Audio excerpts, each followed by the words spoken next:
The moment I was told my life was in jeopardy was the first moment I ever gave myself permission to consider my own version of happiness. Good morning, good afternoon, good evening, epic creatures of the world, and welcome back to Shared Ingredients. I'm your host, Andrew Pelosi, aka Aussie Andy, and I will not be doing this accent the whole time, but I am doing this as an homage to our guest, Sebastian Terry, who would fully support me using an Aussie accent. Now, let's get into it. Back to your regular voice. Sebastian, our guest, would support that accent swap because we do it on the episode, and he's a good friend who is a total character himself.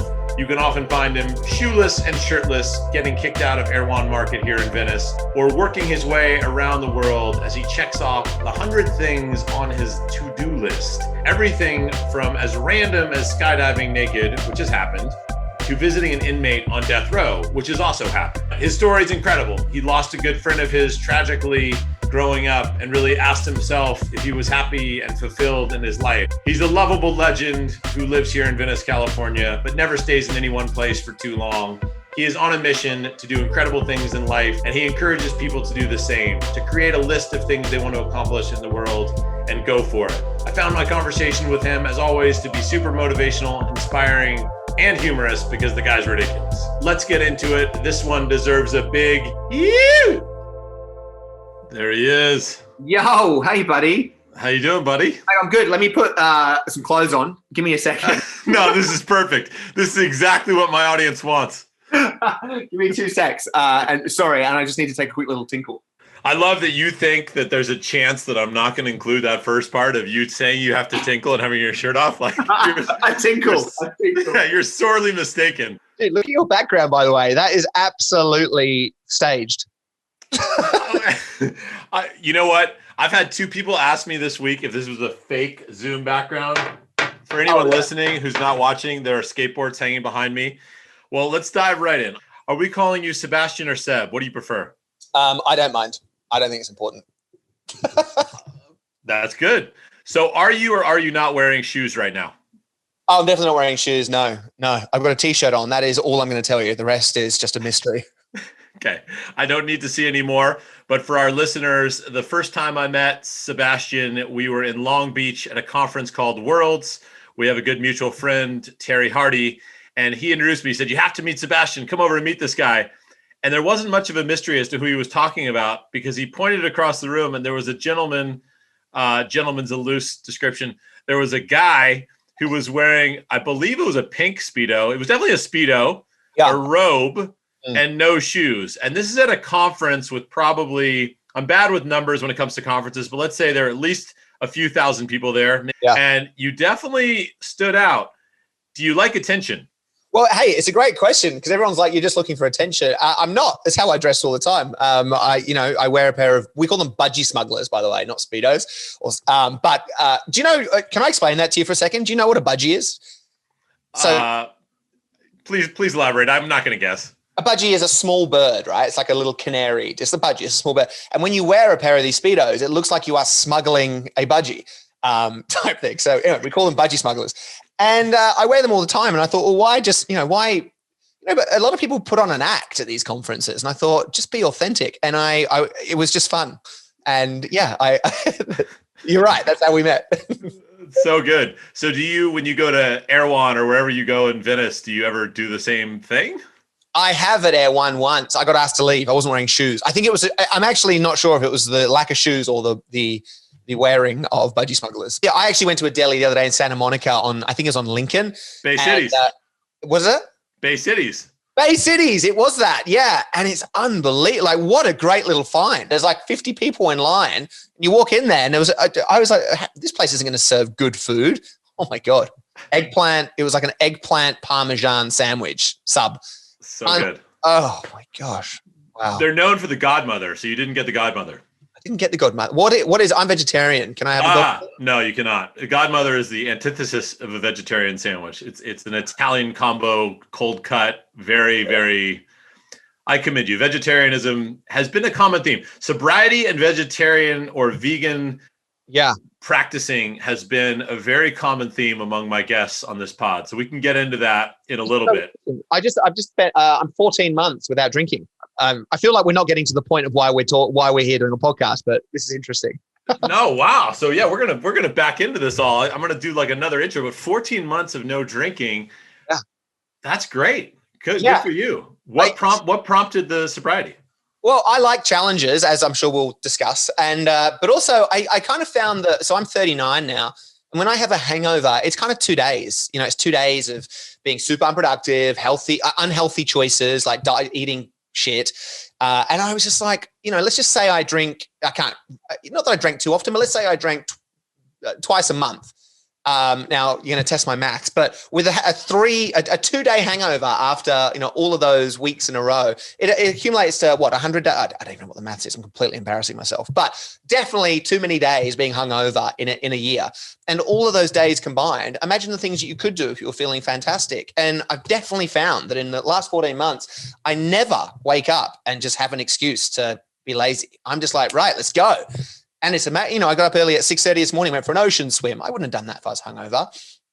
So yeah, anyway, just a little bit on that. That's great. I would say that an ocean swim would help you with a hangover. I think at least jumping in helps. And then after you might still feel awful, but yeah. So let's talk a bit about your routines. And then I want to give people the backstory, but you've already alluded to it. Are you swimming in the cold? Are you doing a cold plunge most mornings? Yeah, I got in this morning. I think it was 54 or 55 degrees. I was guess what I was in? My budgy smugglers. And we did like a 1.5 kilometer swim. So just under a mile, freezing. I do it like a couple of times a week. Obviously you and I both surf, and it's so funny that questions become so popular. Like, what's your morning routine? I don't really have one, but I do enjoy, maybe unofficially I do. I try and do some brain games on my phone. I'm into this one at the moment called Troubles Brewing, and you make virtual coffees as a barista at a very busy cafe. Gets me going. That I've got a little infrared sauna, so I jump in there sometimes. This morning I read a little bit. I'm not a reader. And I've been writing a script lately. So I've been doing a lot of script. Oh, and piano. It's a busy morning, it turns out. But yeah, hang on, let me retract. Yes, I do have a morning routine, and it involves everything. So you touched on something there that I've actually been interested in.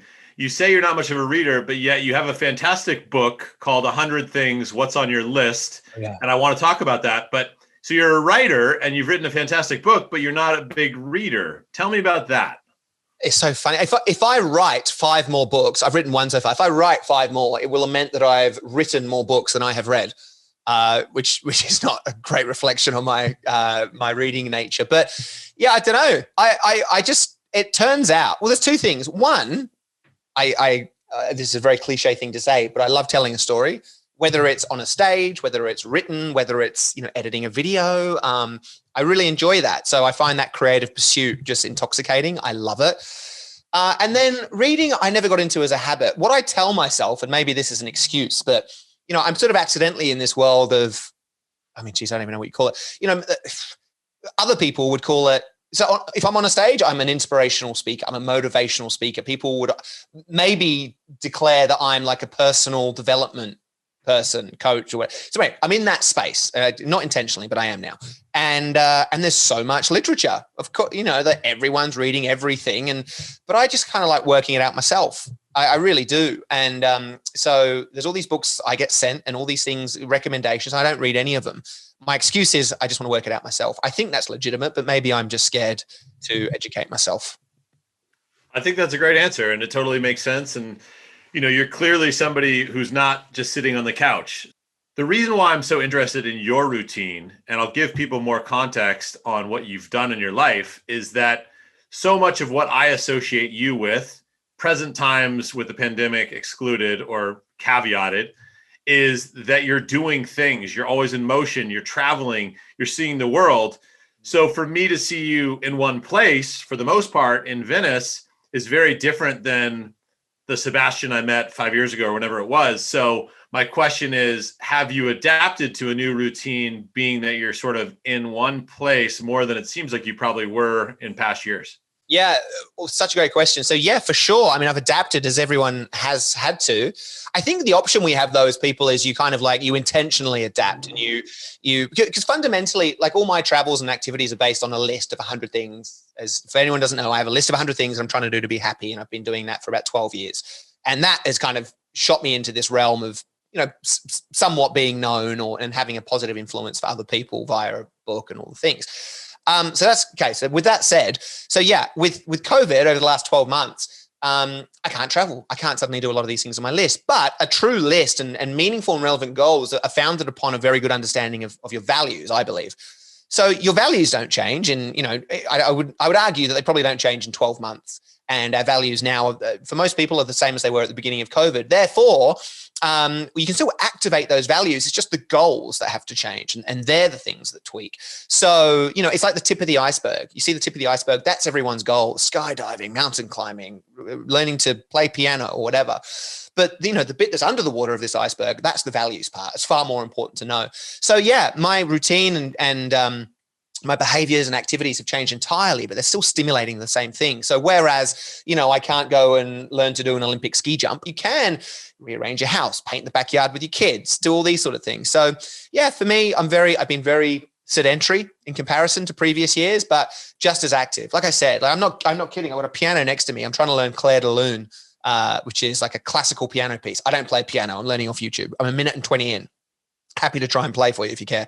But it's like, I'm thrilled by that. And I think anytime you do something that's important to you because it's based on a really significant value, you don't care what time of day it is. You don't need to eat. You don't feel like you even need to breathe. You're just like in a moment. And thankfully, I've managed to kind of maintain that through COVID, as have many other people. But of course, you hear the other side of the coin too, where people have felt very lost and which is completely understandable. And thankfully I get to work with a lot of those people too, right? On that very issue. That's fantastic.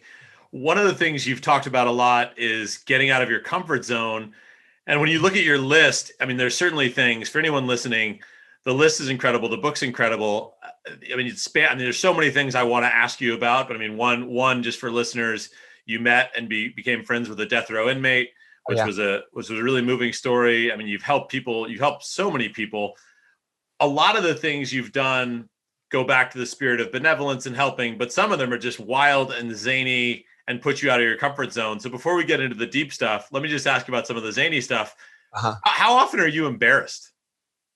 Well, I mean, like often, I guess. Like I think the best way to grow and the best way to connect with yourself, which is what my story is about. I lost a friend and I realized like in that moment at 24 that I had no idea who I was. So I tried to discover myself and how capable I was at stuff. So I wanted to just throw myself at things that made me feel uncomfortable, but I hoped would ultimately allow me to smile.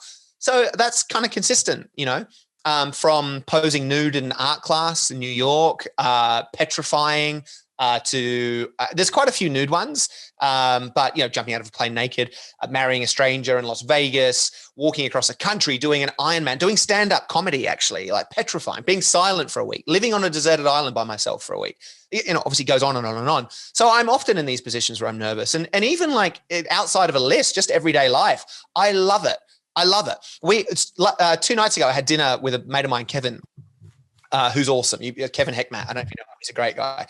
And we walked past, and Andre actually, who's another good friend. So there's 3 of us. We walked past a cafe and Kevin was like, "Oh my God, you see the girl in there? She was beautiful." And I said, "Tell her."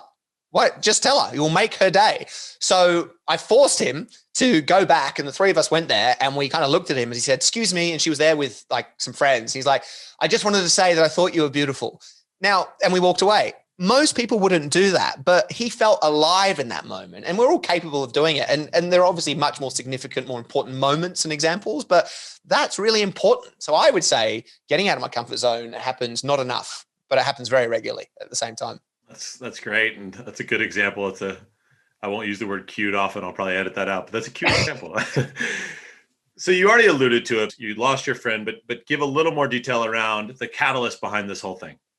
Yeah, so I kind of was living a very, quote unquote normal sort of life, living in Sydney on the northern beaches, Avalon for anyone who knows it, and finished school, didn't know what to do. Career advisor said get a degree, so I did. Went to university, took 3 years, $19,500 of debt later. At graduation, I realized I had this degree. Everyone was stoked and around me, and I was like, "What is this? I feel just as lost as I did without this thing," and I had more money. And then so my reaction was to go backpacking around the world. I did that for a number of years. And then I stopped very suddenly one night in Canada. And the phone rang and I got the news from a friend of mine that one of my really good friends growing up, Chris, went to school with. I played rugby with him. I did all the things, plenty of beers, surfed.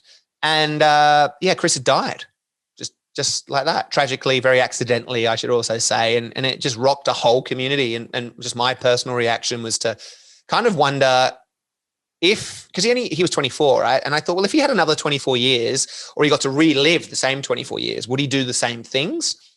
And I thought about it and I got to the conclusion, obviously I couldn't chat to him about it, but he wouldn't have changed anything. He loved the beaches. He loved his friends. He loved team sport. He loved the things he did. He loved being a big kid. He liked having beers, all those things.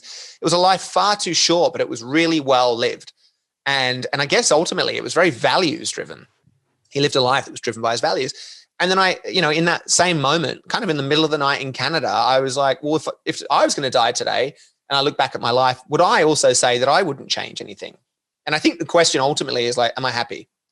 And I realized instantly that I wasn't. I was like, oh, it would change so many things. And that was quite a confronting and profound moment ultimately for me. And I thought, well, if I had the opportunity to change that, what would I do? And I got a piece of paper and a pen and I just wrote down as many things as I could that I thought would let me smile if I tried.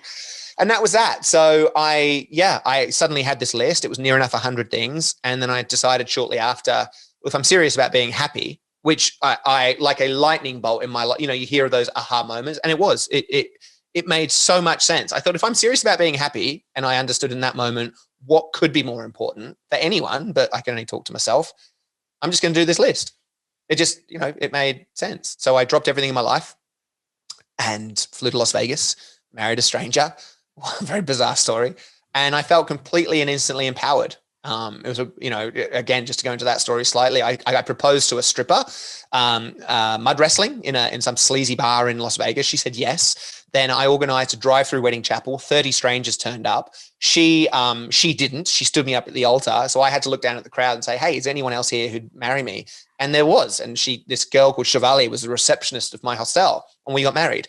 And it was obviously very bizarre and all those things. But I remember feeling like, as I said, empowered. And I felt liberated and I was smiling. And I thought, wow, I like this feeling. I'm just going to keep going. And so I have, and that's it. That's and that's obviously the catalyst for everything else. And we're 12 years in now. And thankfully the story isn't, of course, about me anymore. Thankfully it's about a big community and lives have been changed. And certainly I've done a bunch of bizarre stuff. But it's lent itself to helping people, like me directly, physically helping people in various ways. And obviously, these kind of like online workshops we do now and all the other things. And it's just beautiful. And what I've found out, I think at least, is that we're all the same. We're all just trying our best to be happy and to feel content and to go to bed with a smile on our face if we can. And, we all get to that place by doing a myriad of different things. And, that's why our lists are all different. It's a very relative concept. But what isn't, what is common is that we all want to be happy. I love it and wholeheartedly agree.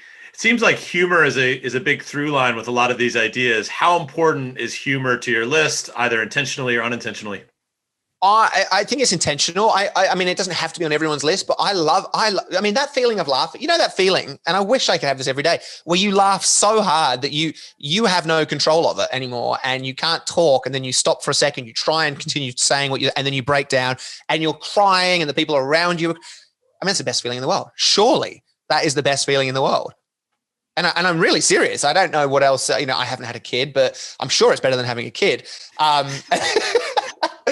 But humor is important to me and I love making people laugh. I absolutely love it. And it is kind of a prevalent through line because it just, it's a value of mine. I don't know if laughter itself is a value, but it's when we do these workshops, we call them spokes of your wheel of life. So like, what are the aspects of your life? What are your spokes that are really important to you? And, mine are kind of around, and these spokes change over time, but adventure, humor, maybe spirituality, perhaps, love, connection, but humor is absolutely one of them. So you got to laugh.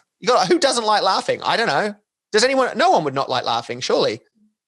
Surely, indeed. So it's funny that you led with the example of, or you started the journey with marrying a stranger. And anybody can read the book or read the blog post and find out the details. I feel like that's a funny anecdote, but so much of it feels to me that the majority of what you do, thankfully, as you alluded to, is really have a positive impact on people, inspire them to share their lists. I mean, some of the videos that have really moved me. I mean, when you push someone in a wheelchair on what was it, a marathon or a half marathon? Yeah. I pushed someone in a half marathon. It was the first time I ever helped anyone, Mark. So I don't want to cut you off, but yeah, it was a half marathon for me. Yeah, I mean, we'll get into that because I feel like I want our listeners to know, I mean, so much of what interests me about you is that you're such a fantastic and good human and you're bringing smiles to others' faces. And, if someone on the surface hears the idea of getting married in a chapel, if that was that, sure, that's okay. And it's funny and it brought you joy as in the sense that it was something totally different.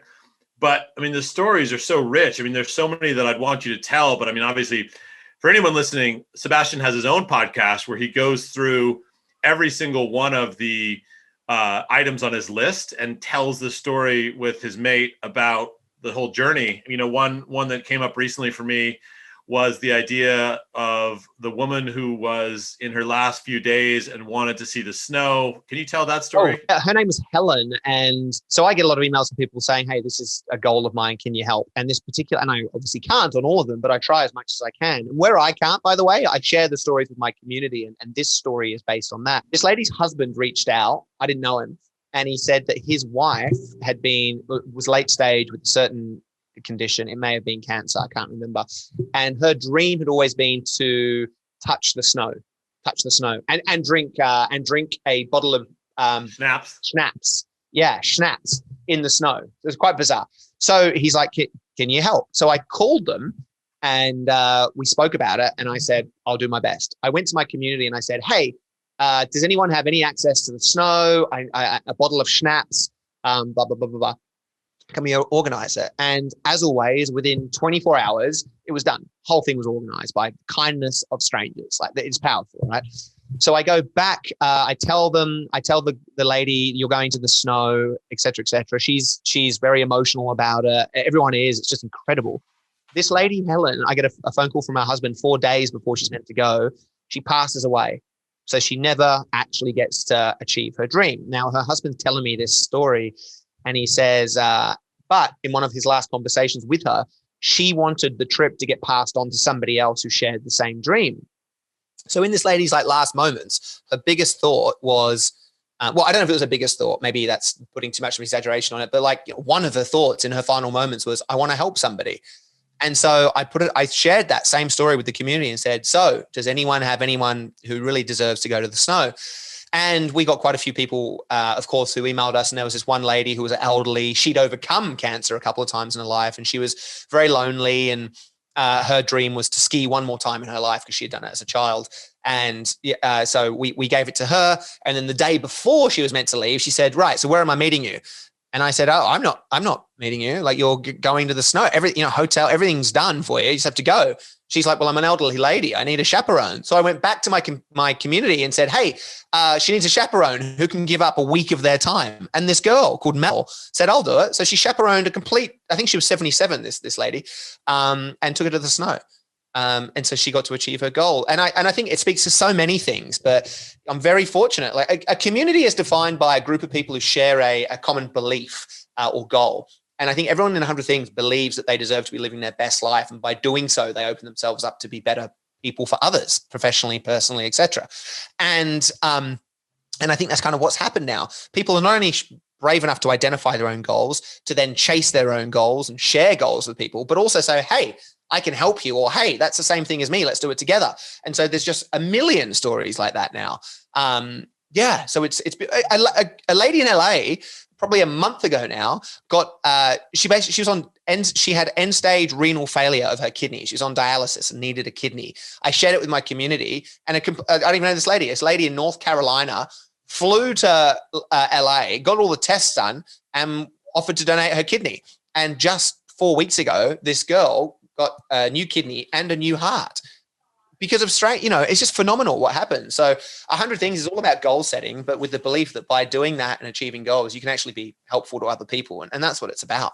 Brilliant. And I really like how you've talked about the idea of you have to help yourself first before you can help others. You've given the analogy of what they tell you on an airplane, which is put on your air mask first or your oxygen tank before you put on those of other. Can you talk about that concept of the importance of helping yourself first?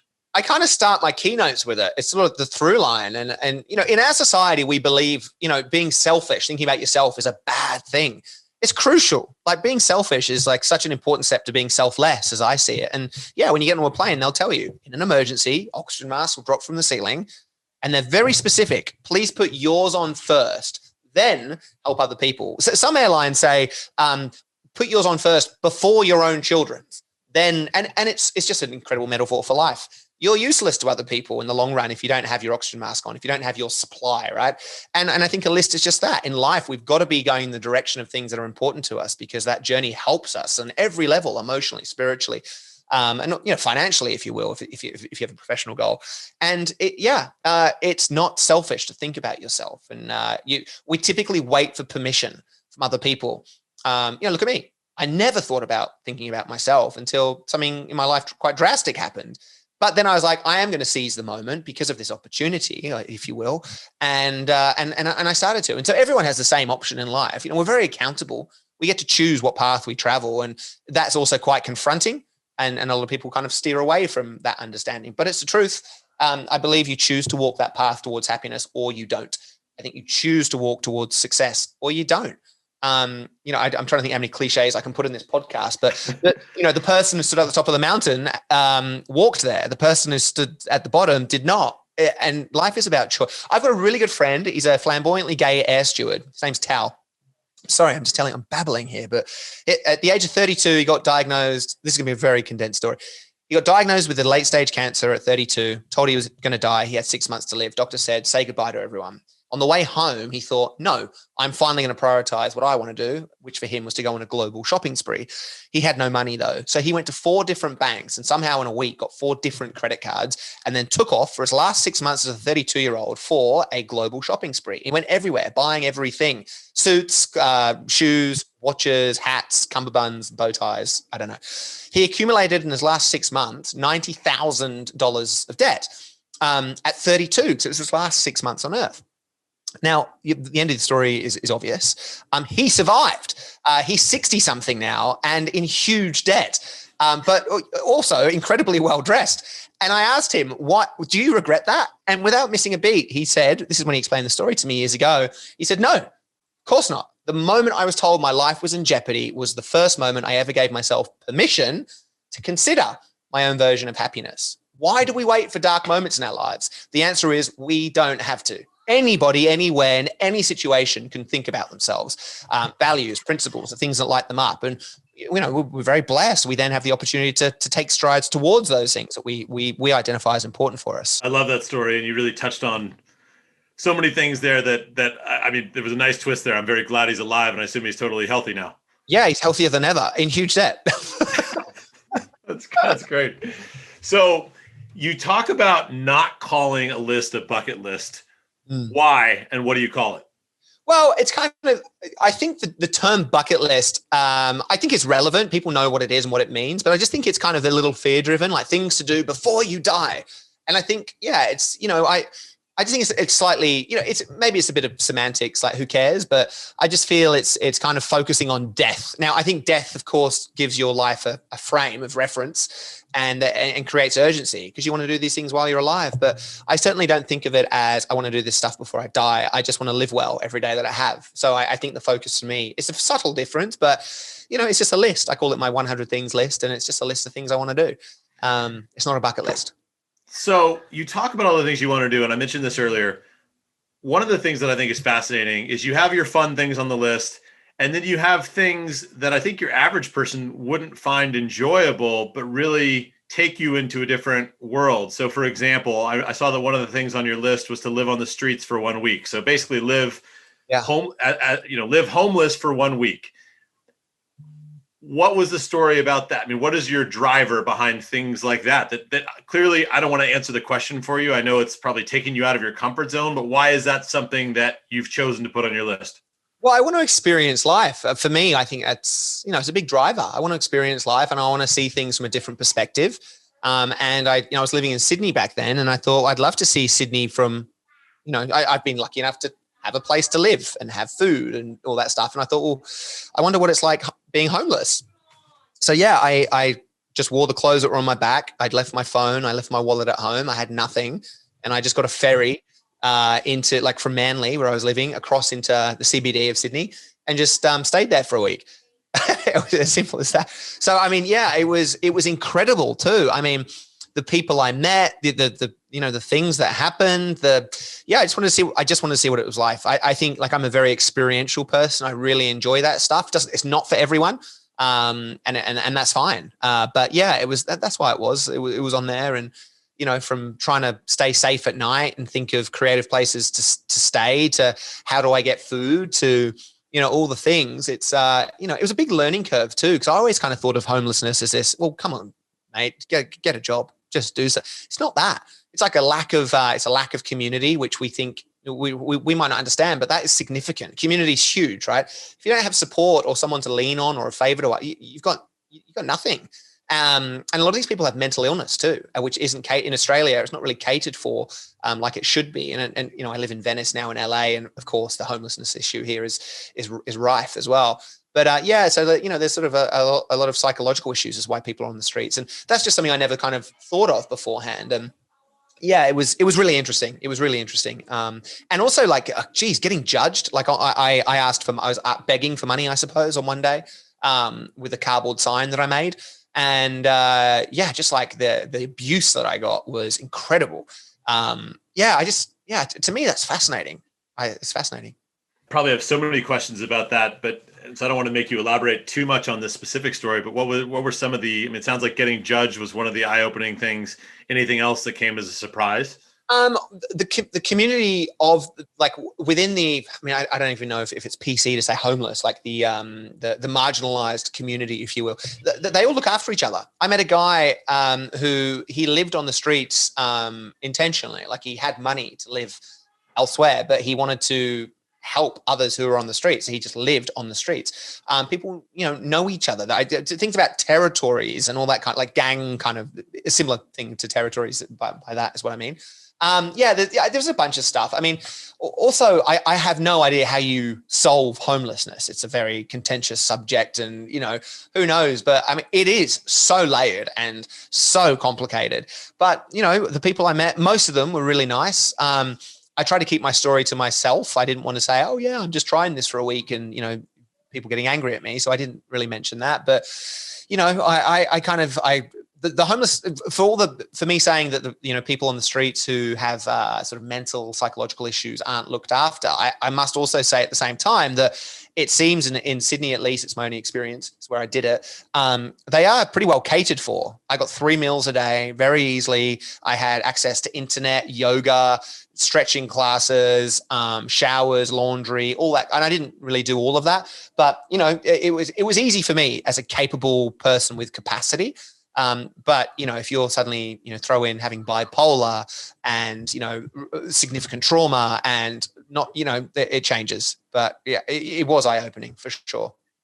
And how about the decision to connect with a death row inmate?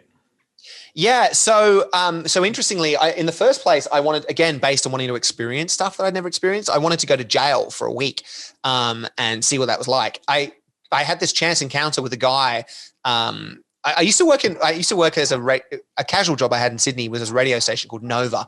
And I used to be the street person. So I used to go on the streets and give away the donuts. So you'd hear me come across the radio and say, oh, hey, I'm on the corner of Parramatta Road and come down and answer this quiz question. You get some donuts. So I was that guy. And is that your radio voice? That's a good radio voice. Yeah, like Kermit the Frog. And this guy came down and he had a tear tattoo under his eye. And I was like, oh my God, I've heard about this. I think this guy's killed someone. Because that's what I heard. If you have a tear tattoo, for anyone who's getting a tattoo, don't get a tear tattoo unless you've killed someone and you want people to know. So I said, hey, have you been to jail? And he looked at me sheepishly and he was like, yeah. And I was like, okay. I go, hey, I want to go to jail for a week. What do you think? And he told me this horrendous story of this guy who had, like, I don't know, thousands and thousands of dollars worth of parking fines and all this stuff. And I don't even know if this is true, but the judge said to him, you can either pay this or you go to jail for a week. And the guy was like, give me jail for a week. So he went into jail.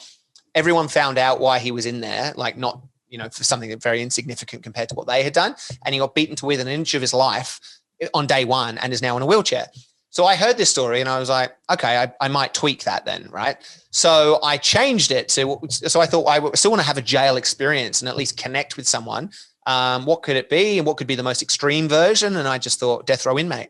I just want to talk to a death row inmate. So I Googled, I get this question all the time. How on earth did you end up in Oklahoma at the McAllister Penitentiary, 4 levels underground, speaking to this guy called J-Lock?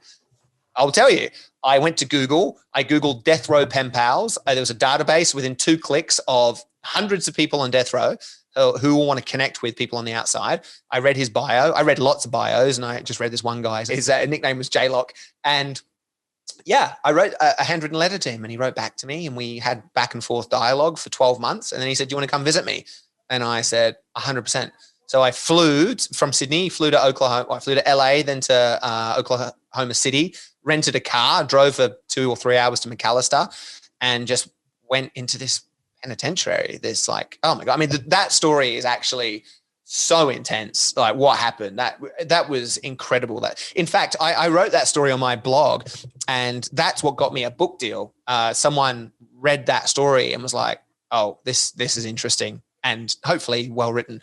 But yeah, it was intense. And then I could talk for hours about this one, but it was pretty emotional. I was in there for 5.5 hours chatting to this complete stranger through reinforced glass on a telephone, like just off a movie. It turns out these movies are quite accurate, and about life and what, you know, his story and my story. And he kind of, you know, didn't admit what had happened. In fact, he denied what he was in there for.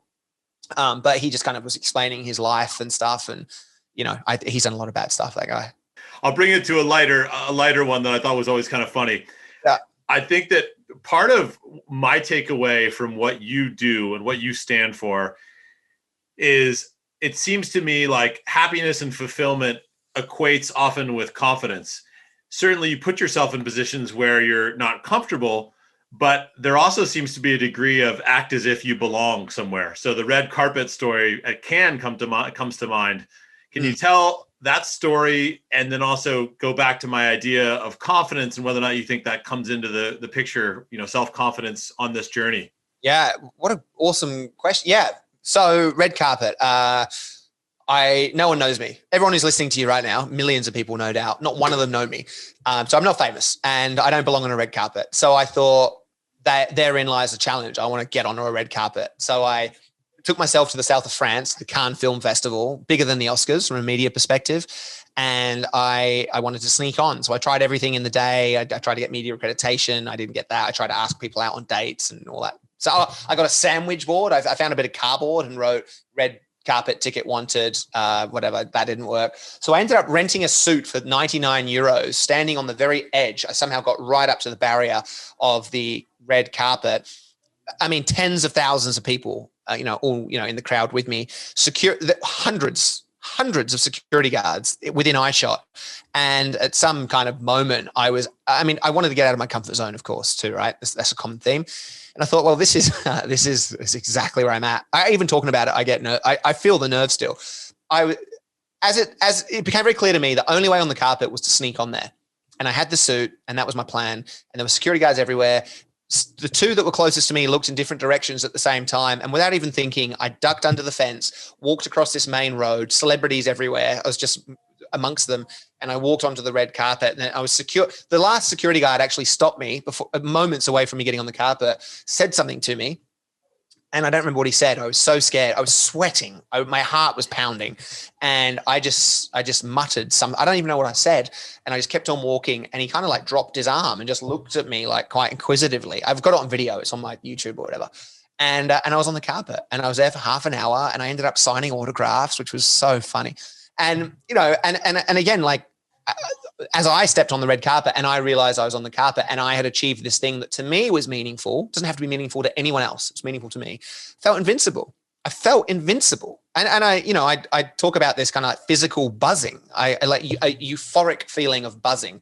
Didn't need to be anywhere else in the world. And if you cast your mind, if any of your listeners cast your mind back to the last time that you did something that was really special to you personally, whether it's in a workspace, whether it's by yourself, with the community, with your family, maybe having a kid, in those moments, you're like, oh, and that's what I'm talking about. That's living on purpose. That's living well. And I think your list should be full of things that allow you to live well. Even not necessarily getting there, but the journey there. Would it have mattered if I didn't get onto the red carpet?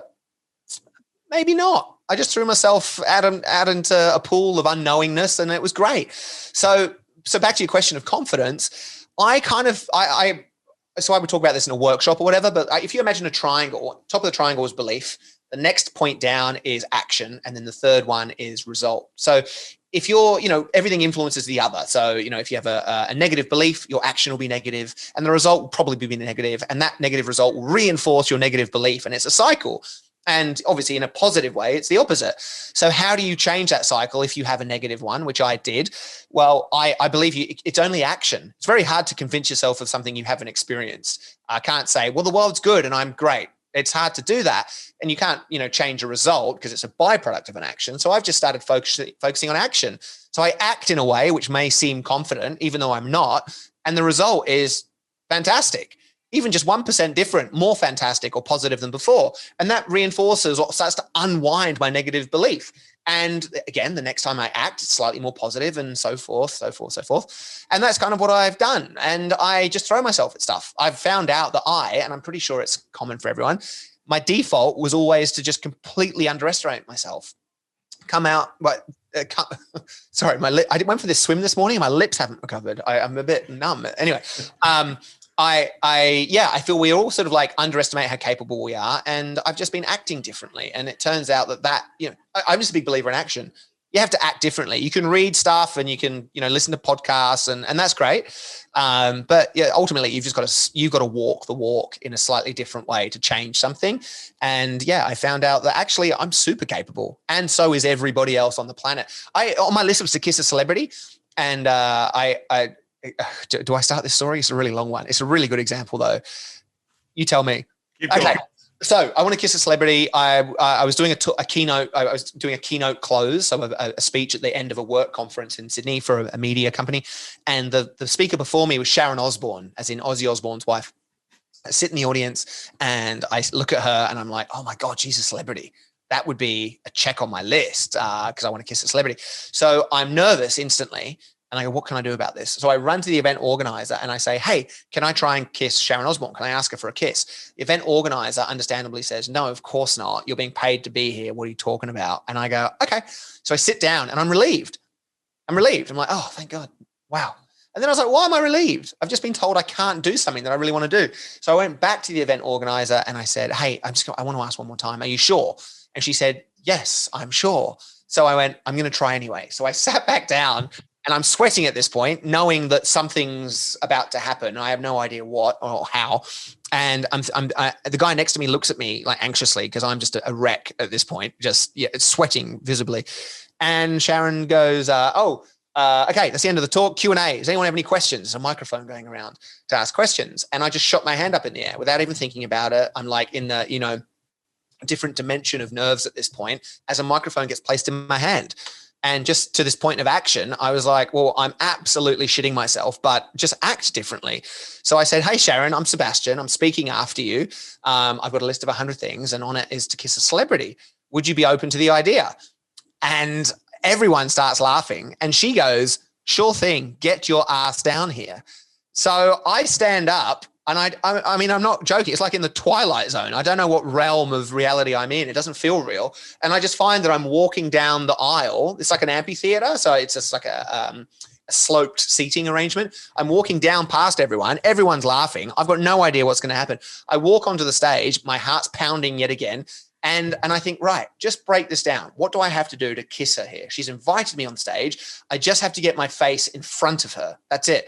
So I crouch down from about 10 yards away and walk like a duck over to her, at which point she grabs my face, sticks her tongue down my throat and bites my lip to the point where it bleeds. in front of everyone. We have like a 10-second kiss on stage. And it just goes to show, like, it's a funny story. And again, the video's on my YouTube or website or something, but it's just, you can do anything. You can do anything. And now hopefully people's ambitions are far grander than trying to kiss a celebrity, like mine are now too. But you just got to put yourself out there. There's this perception that, like, out there, people who know me, oh, you can do anything. You're bulletproof. And it's not true at all. I feel all the same fears and anxiety and apprehension and fear. I just act differently. And I think ultimately the question that you didn't ask, but I'm going to answer it anyway, is how do you overcome fear? You don't. You just digest it differently. I love every bit of that. And I hope your lip was okay after. It bled. I actually bled. It was so funny. Anyway. That's genius.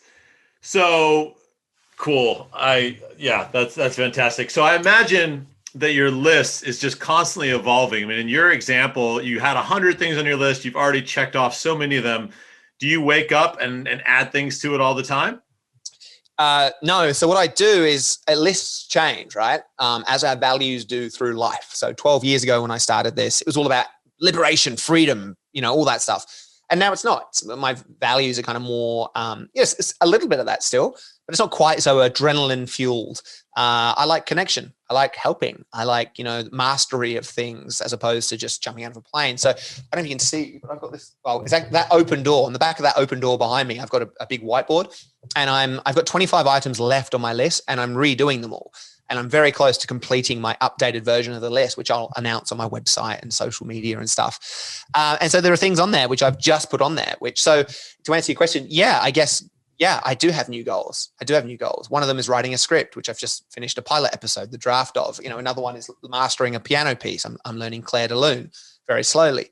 There's love, like this idea of love, this concept I've not really experienced. I mean, we all have in various ways, but like this true like idea of, creating a life, like a baby at some point, all that stuff. So that's kind of on my list. There are silly things on there still, of course. I do want to try and do an Olympic ski jump. I can't ski.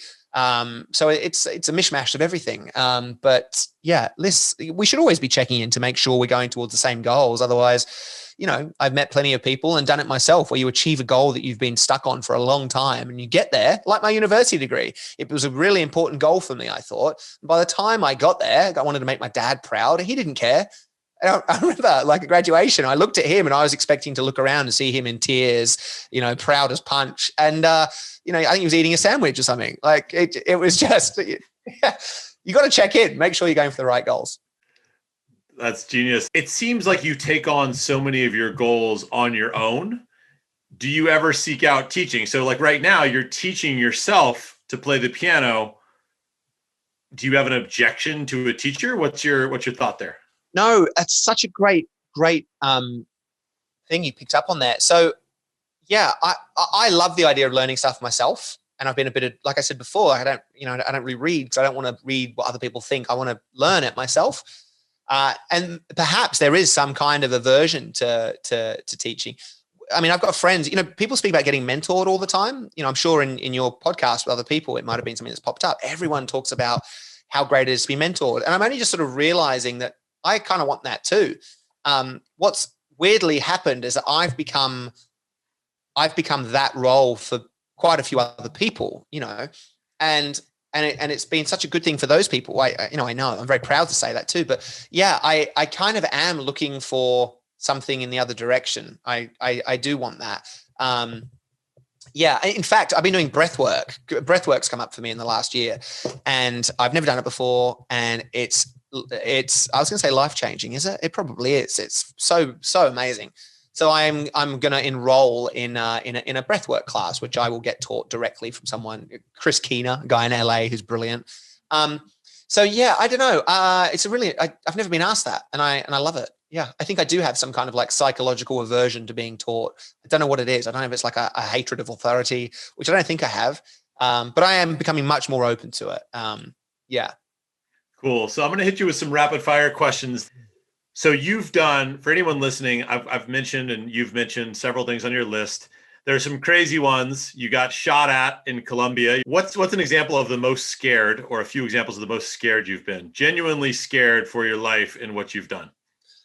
There haven't been too many like sort of like life-threatening situations. That one in Colombia, maybe that's a good example. It was organized. I wanted to get shot. So I rang up a bulletproof clothing company. I said, would you shoot me? And they said, yes. So I suddenly was there in the middle of this warehouse wearing a bulletproof jacket. And he pointed the gun at me, the owner of this company called Miguel Caballero. And he said, I'll shoot you on 3. And he, as it turned out, he counted to 1 and shot me. But as I looked at, I never thought like, oh, I wonder if this is dangerous. I just always assumed, I mean, that's what he does. He makes bulletproof, like, of course it's going to work, was my thought. But as I saw him squeezing the trigger, I suddenly thought, oh, what if this goes wrong? And in that moment, I kind of asked myself the question that prompted the whole journey. And that was, well, if I died today, would I be happy? And at that point, it had been 16 months, I think, into my journey. And I realized, I would be happy. I'm living well. So yeah, that was the only time I don't know if it was scared, but I definitely considered life in that sense. These are meant to be rapid fire. Sorry. Okay. What's the hardest you recall laughing on your journey at 100 things? Oh man. I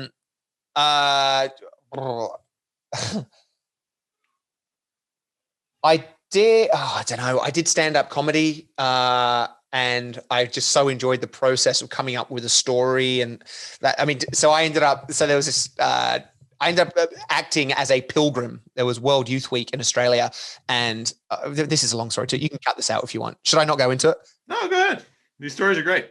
Years ago, there was a thing in Australia called World Youth Week. I think it happens every 4 years. It's like the Olympics of pilgrimages. And all these pilgrims from around the world converge on one city and celebrate. And they each get given a backpack and they've got the same ponchos and bandanas and hymn books and all this sort of stuff. And it's crazy. It's a riot. It's not a riot, but it feels like a riot. And I went to the church. Oh my gosh, this is so damning. I went to the church because I was so intrigued. If a pilgrim walked past anyone in like Sydney, everyone would look at them, so intrigued. And I thought, I want to be a pilgrim for the day. So I went to the church and said, hey, I'm a pilgrim. I lost my backpack. And they gave me one, which is, I feel bad now. And anyway, in this backpack, I had all the gear. And I said, well, I'm going to go out tonight. So I rang up my mate, Dave. And I said, meet me down we're in Manly and there's a bar there called the Ivanhoe. And I was like, meet me at the Ivanhoe. Let's have a beer. And I turned up dressed as a pilgrim. And he was like, oh, you absolute idiot. We had the funniest night ever. Now, when I did the stand-up comedy, it was based essentially on that night. But I just remember laughing very hard that night. Genius. This next one would probably be hard for you to narrow down. But what's the most moved you've been throughout this process? I would say pushing Mark in the wheelchair to complete his half marathon was for me pretty moving.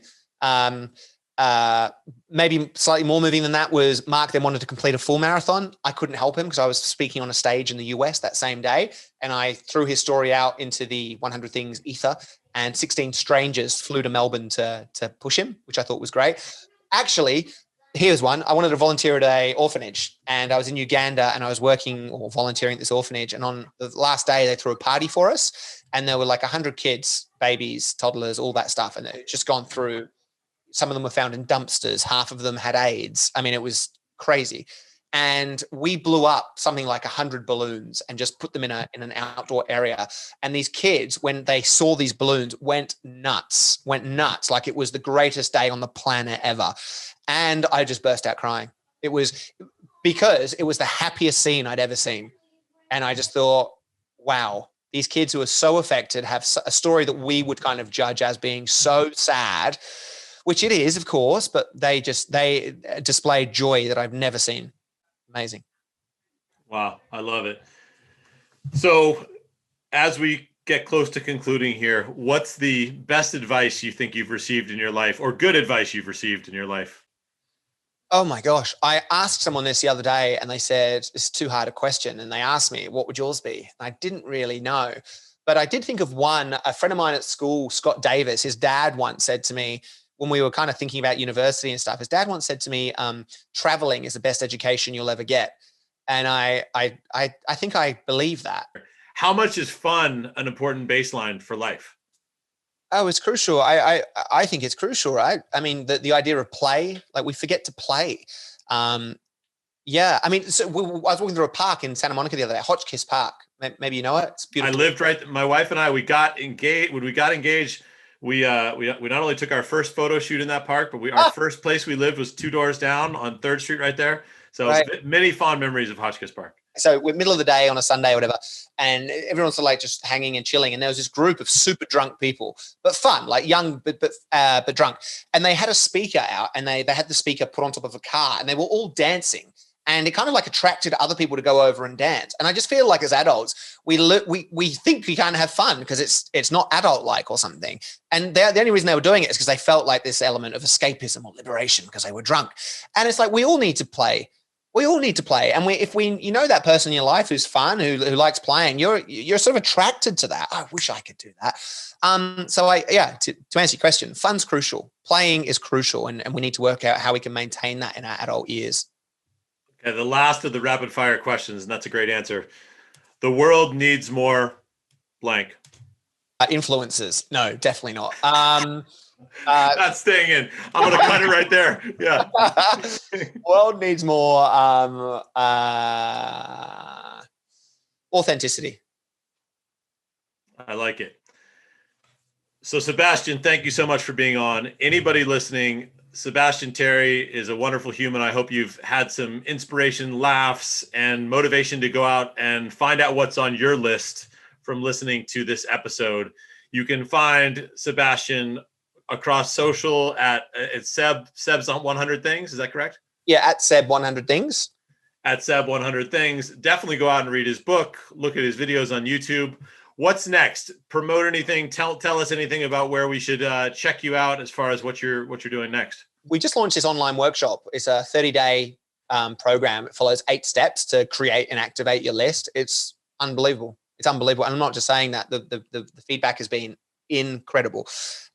So we do that every month. If anyone's interested in actually taking a proper deep dive, it's not just like it is fun, but it's not only fun. It's proper deep dive, look at yourself, reflection, understanding the most important aspects of your life, putting that into a list, and then learning the strategy to bring that into fruition, not just for one goal, but for all of them, creating a lifestyle of goals, essentially. Let me know. You can join our next class. Very cool. So the real question becomes, if I do this podcast in an Aussie accent, can you do the whole podcast over again in an American accent? Let's go. Taking it back. Okay. So, Sebastian, for those who don't know, I had an Aussie character called Aussie Andy years ago, and I thought it could be nice if we did this whole podcast where I speak with an Aussie accent and you speak with an American accent. So please introduce yourself and say what you do. Sure thing. Swell, man. I'm Sebastian Terry, and I have a list of 100 things, which is very hard for me to say. That was my American accent. You know what? I think the world is a lot better off with a lot more Aussie accents. And that, if my normal voice right now sounds anything like what yours just sounded like, then I think I might go full Aussie from now on. Great, by the way. You sounded, what character? You had a character? I had a character named Aussie Andy, Aussie Andy. He's got an album out on Spotify. It came out in 2010. We got to bring out one more bungee hugger, bungee hider, whatever that. What was that thing called? Yeah, man. Good luck with that. It's a budgy smuggler, and right on, man. That's swell. Let's go surfing. Oh, let's finish this. That is a wrap. How epic is Sebastian Terry? Ladies and gentlemen, he is an absolute living legend. I hope you enjoyed that episode and you've got your pencils sharpened or your fingers ready to type out your list of 100 things that you would like to do in your life. You can follow Seb at Seb100Things across social. Transitioning back to me, I am at Pelosi on social and at Shared Ingredients. If you enjoyed this episode, I appreciate any support. Share it on social, DM it to your parents, your relatives, your coworkers. Keep being awesome. Thank you for tuning in. I will see you next time. You.